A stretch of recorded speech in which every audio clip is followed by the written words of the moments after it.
नमस्कार दोस्तों, आज की हमारी वीडियो सचिन के लिए है। रात में जिन लोगों ने भी लाइव इनकी सुनी होगी, चौंक जरूर गए होंगे। कुछ दिनों तक जब ये लगातार कह रहे थे कि वो मेरी दीदी हैं, दीदी हैं, दीदी हैं, और आज ये दीदी अचानक से दुश्मन बन जाती हैं। आखिर माजरा क्या है, क्या चल रहा है इनके बीच में, और अम्बाला जाने के बाद क्या कुछ हो रहा है। सचिन के घर में भी जो उनके रिलेटिव हैं, जैसे उनके मम्मी पापा, बहुत अच्छी कंडीशन में नहीं हैं। माँ अकेले व्रत कर रही हैं, पापा की तबीयत खराब है, छोटे साहब भी बहुत ज़्यादा जिम्मेवारियाँ नहीं लेते हैं। ऐसे समय में ये एक नई कंट्रोवर्सी फिर से स्टार्ट करने वाले हैं। माना कि बहुत कुछ है आप लोगों के बीच में, बहुत सब कुछ हुआ है, सभी को पता है, आप ना बताएं लेकिन बहुत सारी बातें सभी को पता है, अंदाज़ा भी लोग लगा लेते हैं। लेकिन उन बातों को रिपीट करने से क्या कोई फ़ायदा है? आप आखिर चाहते क्या हैं? जो हमने शुरू में कहा था वही बातें तो नहीं हैं। कहीं न कहीं आपको लग रहा है कि ये शादी टूट जानी चाहिए, और उसके लिए लास्ट आपने जो उपाय किया है ये बेहद भयावह होने वाला है आगे चल के। ये हमें सब कुछ समझ में आ चुका है। अगर गलतियाँ हुई हैं, अगर मर्यादाएँ टूटी हैं, तो दोनों तरफ से टूटी हैं। आप किसी एक पर ब्लेम नहीं लगा सकते, आप भी कोई बच्चे नहीं थे। माना कि आपको ट्रीट किया गया, आपको यूज़ किया गया है, लेकिन आपने अपने आप को यूज़ होने दिया, तभी तो ये सारी चीज़ें हुई हैं। इस बीच में आपकी पत्नी का क्या कसूर था? क्या आपकी पत्नी किसी और के साथ थी? नहीं थी। आप ज़रूर थे किसी और के साथ, लेकिन आप तो यही कहते रहे ना कि हम भाई-बहन हैं, भाई-बहन हैं। फिर ये इन चीज़ों को गलत डायरेक्शन में मोड़ने का क्या मतलब है? यानी कि जो लोग बातें कर रहे थे उनको आप और हवा दे रहे हैं, ताकि चीज़ें और भी ज़्यादा ख़राब हो जाए। अगर यही सब कुछ आपको करना था तो आपने सगाई से पहले की होती तो बहुत सारी चीज़ें बदल सकती थी। लेकिन सगाई के बाद अब जो आपने ये रूप दिखलाया है, और हमें पता था कि ये सब कुछ आप करने वाले हो, जैसे-जैसे शादी के दिन नज़दीक आएँगे, हमने पहले ही कहा था, पहले ही वीडियो में हमने कह दिया था कि अभी बहुत कुछ होना बाकी है, क्योंकि आप सच में नहीं चाहते हैं कि नेहा की लाइफ में कोई और आए। आज भी आप वही कर रहे हैं, और जहाँ पत्नी को साथ में रख कर ये बातें करते हैं कि हमने इसके साथ दगा किया, इसके साथ छल किया, तो इसकी सारी की सारी जिम्मेवार आप हैं, ना कि दूसरी औरत है। क्योंकि ये आपकी पत्नी है, दूसरे की कुछ नहीं लगती थी, आपकी जिम्मेवारी बनती थी कि आप इसको अवॉइड करके किसी और को बहुत ज़्यादा अहमियत दे रहे थे। अगर ये शादी टूट जाती है तो मैं नहीं समझती कि आप कभी भी सुख चैन से रह पाओगे, क्योंकि जब तक ज़िंदगी से लोग चले नहीं जाते हैं, मतलब लाइफ से अलग नहीं हो जाते, अलग रिश्तों में नहीं पड़ जाते हैं, एक खटास या एक लगाव ज़रूर रह जाता है मन में। तो आप जब ये मौका आपको मिला था, फिर भी आप इस तरह की हरकतें कर रहे हैं जो बेहद बेहद ही निंदा करने वाली ही बात है। और कहीं से भी मनीषा चैन से नहीं रह पाएगी जब तक कि वो किसी और अपनी लाइफ में वो खुश नहीं हो जाती हैं, अपनी लाइफ में वो सेटल नहीं हो जाती हैं। इसको हर वक्त डर लगा रहेगा, और ये चीज़ें होगी ही होगी। जो आपकी हरकतें हैं वो अच्छा नहीं लग रहा, बस मैं यही कहूँगी। जितनी भी बातें आपने फ़ोन वाली कही कि उनकी माँ ने ऐसा कहा, उनके भाई ने कहा, या भाई के लिए भी आप जो बातें करें, क्या वो पहले भाई वही नहीं थे? क्या वो पहले दूसरे भाई थे? आज आपको वहाँ से अलग कर दिया गया है, एक पार्ट को अलग कर दिया गया है। जब तक आपकी ज़रूरत थी तब तक आपको अपना समझा गया, पूरी तरह यूज़ किया गया, आपके ही अनुसार आप ही कह रहे हो। तो अब अलग रहो ना, अब क्यों बेचैन हो आप? क्यों किसी की लाइफ को ख़राब करने पर तुले हैं? आपने कहा कि उसको नशे में ये सारा कुछ करा दिया गया, कैसी बच्चों सी बातें करते हो? कोई नशे में था क्या उस वक़्त जब उनकी एंगेजमेंट हो रही थी? आपको क्या प्रॉब्लम है? अगर ऐसा है भी तो ये प्रॉब्लम उनकी अपनी फैमिली की है, आपको क्यों प्रॉब्लम है? जब आप उस औरत से नफ़रत ही करने लगे हो, उसकी सच्चाई ही जान गए हो, तो उसको जैसे भी करना है, जो भी करना है आप करने दीजिए ना। कहीं न कहीं आपका ईगो हर्ट हो रहा है कि उसकी लाइफ़ में दूसरा कोई कैसे आ रहा है। तो फिर एक सवाल यहाँ पर ये भी उठता है कि क्या कोई भाई ऐसा चाहेगा? भाई से जो ऊपर होगा, जिसका अलग रिश्ता होगा, वही ऐसा चाहेगा कि उसकी लाइफ़ में कोई और ना आए। उसके साथ जोर हो रही है, ज़बरदस्ती हो रही है, उसके साथ क्या हो रहा है, आपको इस बात की क्यों चिंता है? आप अपनी बातों को अपने चैनल पर क्यों रख रहे हैं? इन बातों को जो आपसे रिलेटेड नहीं है, जिसकी पर्सनल लाइफ है वो समझे। हाँ, मुझे पता है कि आपको ये सारी चीज़ें बताई गई होंगी और आपने कॉल रिकॉर्डिंग भी रखी होगी, तभी आप पूरे दावे से कह रहे हैं कि मेरे पास इसके सबूत हैं। आपके अनुसार उन्हें अपने घर में ही सताया जाता है, घर के लोग उन्हें यूज़ करते हैं, उन्हें कोई कुछ देता नहीं है, वो खुद के पैसे खुद पे खर्च करती हैं। ठीक है, चलो मान लिया। आप क्या कर रहे हैं? आपके घर में क्या हो रहा है? कभी देखा है आपने? कभी अपने फादर की ज़िम्मेवारी लेने की कोशिश की है? लेकिन नहीं, आपके फादर उधर बीमार चल रहे हैं और आप एक नई कंट्रोवर्सी में फिर से पड़ने जा रहे हैं। कोई अगर अपनी लाइफ़ को सादगी से अब जीना चाह रहा है, माना कि बहुत गलतियाँ की है उन्होंने, लेकिन अब चैन से रहने दो ना। ना आप खुद चैन से हो, ना दूसरों को चैन से रहने दे रहे हो। आखिर क्या वजह है भाई इसकी? सीधा-सीधा एक ही मतलब निकलता है, जो शुरू से लोग कहते आए हैं वही बातें हैं। आप नहीं चाहते हैं कि उनकी लाइफ में कोई और भी आए।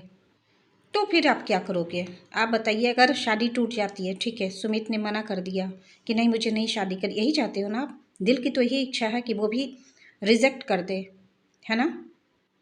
अगर उसने चैनल बना लिया, चैनल बन गया उनका, आपको क्या प्रॉब्लम है उससे? आपके घर में तो इतने सारे चैनल हैं, आपके खुद के ही 2-3 चैनल हैं, फिर क्या प्रॉब्लम है आपको? दूसरों की फैमिली में इंटरफेयर करने से क्या मतलब है? यहाँ मतलब सिर्फ ये है कि आपको अपने अपमान का बदला लेना है और उस बदला लेने के चक्कर में किसी की लाइफ से आप खेल रहे हो। तो हर कोई आपके लिए पॉजिटिव थॉट नहीं रखता है। हाँ, मनीषा के लिए ज़रूर है हम सब के मन में कि मनीषा की लाइफ सेटल हो जाए, लेकिन आप जो आग से खिलने का काम इस वक्त कर रहे हो, मनीषा कहीं से भी शांत नहीं रह पाएगी। आप जितना ज़्यादा डिस्टर्ब होगे इस मैटर के कारण, उससे कहीं ज़्यादा मनीषा टॉर्चर होगी। आप अभी नहीं समझ पा रहे हो कि चीज़ें कहाँ तक आगे जाएगी। तो मैं यही कहूँगी, आप खुद शांत रहिए और अपनी पत्नी को, अपने घर वालों को भी शांत रहने दीजिए भाई। वो भी बुज़ुर्ग हो रहे हैं, आपके फादर को प्रॉब्लम हो रही है, आपको समझ में नहीं आ रही, इतनी बड़ी ज़िम्मेवारी उन्होंने ले रखी है। आप कहते हैं कि हमारा स्कूल बनाने का काम है भैया, हमें स्कूल बनाना है, पैसे भी लगाने हैं, मेहनत भी करनी है, फिर आप अम्बाला में बैठ के ये कंट्रोवर्सी क्यों कर रहे हो? आपके सपने या आपके फादर के सपने उस स्कूल को पूरा करने से पूरे होंगे, है ना? ना कि किसी का घर तोड़ने से, किसी का अपमान करने से, किसी के बारे में सच्चाई बताने से और बहुत सारी चीज़ें बताने से, करने से। कोई भी सुखी नहीं रहेगा इस वक्त, अगर आप कुछ भी ऐसा करते हैं तो मैं कहूँगी जो जहाँ हुआ बातों को ख़त्म कीजिए और कंट्रोवर्सी ना कीजिए। अगर आपको सही में अपने मदर फादर की चिंता है, अपनी वाइफ की चिंता है, अपनी फैमिली की चिंता है और उनके रेपुटेशन की चिंता है, नहीं तो बहुत कुछ गंदा होगा इस वक्त। आप नहीं समझ सकते हैं कि सोशल मीडिया पर क्या कुछ होगा। एक तो पहले से आपकी रेपुटेशन अच्छी नहीं बनी हुई है, कोई भी आके कुछ भी कह के चला जाता है। कम से कम इतना से समझिए आप। अब आप बच्चे नहीं हैं, आपकी उम्र हो चुकी है, तो वो मैच्योरिटी आपके अंदर आनी चाहिए। बस मैं यही कहूँगी कि जो कुछ भी आप शुरुआत करने वाले हैं, प्लीज़ प्लीज़ प्लीज़ रुक जाइए। और हाँ, एक बहुत ही ज़रूरी बात है, जब आपकी इतनी ज़्यादा इंसल्ट हुई थी वहाँ पर, फिर आप क्यों कॉल कर रहे थे बार-बार? आपने अपनी लाइव में कहा है कि मैं लगातार कॉल कर रहा था, किसी ने बात नहीं की, तो अब मैं किसी से बात नहीं करूँगा। तो उस कॉल ना उठाने के कारण आपने इस तरह की चाल चली और किसी को बदनाम करने के लिए, बदनाम क्या, जो भी सच्चाई है आप बता रहे हो, ठीक है, मानते हैं हम उस बात को कि हाँ, ये सच्चाई होगी। लेकिन कोई बात आपसे क्यों करे भाई?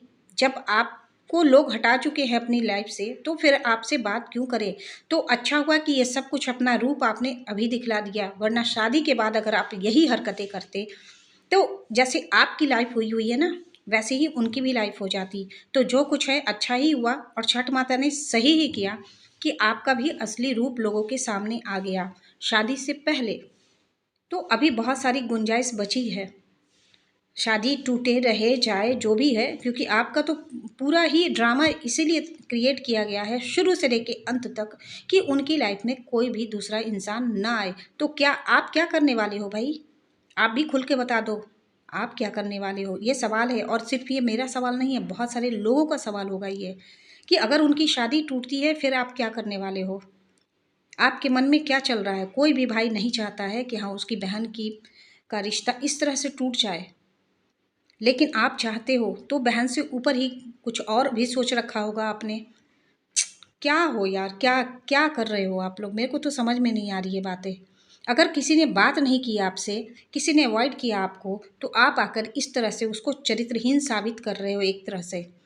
खुल के ना बोलो, लेकिन सारी चीज़ें सामने आ रही है कि आपको जाल में फँसाया गया, आपको लूटा गया है आपसे।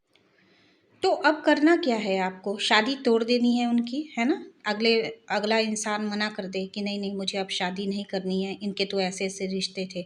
यही बताना चाहते हो तो आप? तो खुल के बता दो एक बार ना भई, क्लियर कर दो। उसके बाद अगर वो एक्सेप्ट करते हैं उस चीज़ को तो ठीक है। वैसे उनकी लाइफ़ है, उनकी लाइफ़ में क्या कुछ चल रहा है, इससे आपको कोई बहस नहीं होनी चाहिए। आप अपनी लाइफ़ देखिए, अपनी पत्नी को देखिए, इसका क्या दोष है भई? इसका आखिर क्या दोष है? आप जहाँ-तहाँ चले जाते हैं, कहीं भी चले जाते हैं, पत्नी से छुपाकर, माँ से छुपाकर, सबसे छुपाकर जाते हैं। इसमें इस लड़की का क्या दोष है? इनोसेंट तो आप भी नहीं हो। आपका अपना फ़ायदा होगा, अपना मतलब होगा तभी आप जाते थे। तो फिर अब क्या करना है भई? मैं तो यही पूछ रही हूँ कि आखिर क्या करना चाहते हो? शादी ही तोड़ना चाहते हो ना? और तो कोई बात नहीं है, तो क्या इससे आपकी इमेज बहुत अच्छी हो जाएगी क्या? हाँ, आपका बदला ज़रूर पूरा हो जाएगा कि तुमने मेरे बारे में ऐसा किया, तो चलो मैं भी ये कर देता हूँ। तो देखो, जो बातें थी वही आ गई कि तेरे पति में है क्या? ये ईगो पे आपके चढ़ चुका है बहुत पहले से, और उनकी वीडियोज़ में लगातार आप लोगों के लिए कमेंट पास हो रहे थे और इसकी चर्चा मैंने की भी थी। वो लगातार अपनी फैमिली के बारे में अच्छा बता रहे थे और कहीं न कहीं आपकी फैमिली के बारे में 2-4 कमेंट वो लोग ज़रूर अपनी वीडियोज़ में करते थे कि हमारी फैमिली ऐसी नहीं है, हमारी फैमिली वैसी नहीं है। लोगों को सब कुछ समझ में आ रहा था कि आप दोनों के बीच में कुछ भी अच्छा नहीं चल रहा है। तो ये पब्लिक को पता है। अब यहाँ पर जो आपने कल की लाइव में जितनी सारी बातें की है, एक तरह से आप पब्लिक मूवमेंट को मुहर लगा रहे हो कि हाँ, जो पब्लिक सोच रही है, जो ऑडियंस सोच रही है, वो एकदम 100% सही है। लेकिन भागीदार तो दोनों ही हो ना। बस मैं यही कहूँगी कि अपनी पत्नी का ख़्याल करो और अपने माँ-पापा का ज़रूर ख़्याल कीजिए आप। कुछ तो इज़्ज़त उनकी बची रहने दीजिए भाई। आप लोगों के कारण आपके मम्मी-पापा की क्या हालत हो रही है, आप सोच भी नहीं सकते। हम लोग समझ सकते हैं उस चीज़ को। चलिए, ऑडियंस से मैं लास्ट में यही कहूँगी कि क्या मेरी बातें आप लोगों को सही लगी या नहीं? क्या इन बातों को रिपीट करना अब ज़रूरी है? अगला इंसान अगर नई लाइफ़ में जाना चाह रहा है, जा रहा है, तो क्या उसे इस तरह डिस्टर्ब करना चाहिए? आशा करती हूँ कि मेरी ये वीडियो आप लोगों को पसंद ज़रूर आएगी, और अगर मेरी बातों से आप सब सहमत हैं तो प्लीज़ कमेंट करके मुझे ज़रूर बताएँ कि क्या किसी को इस तरह अब टॉर्चर करना सही है क्या? जो हुआ सो हुआ, मिट्टी डालो, भूल जाओ, हर बात को भूल जाओ और आगे बढ़ो, नई शुरुआत करो।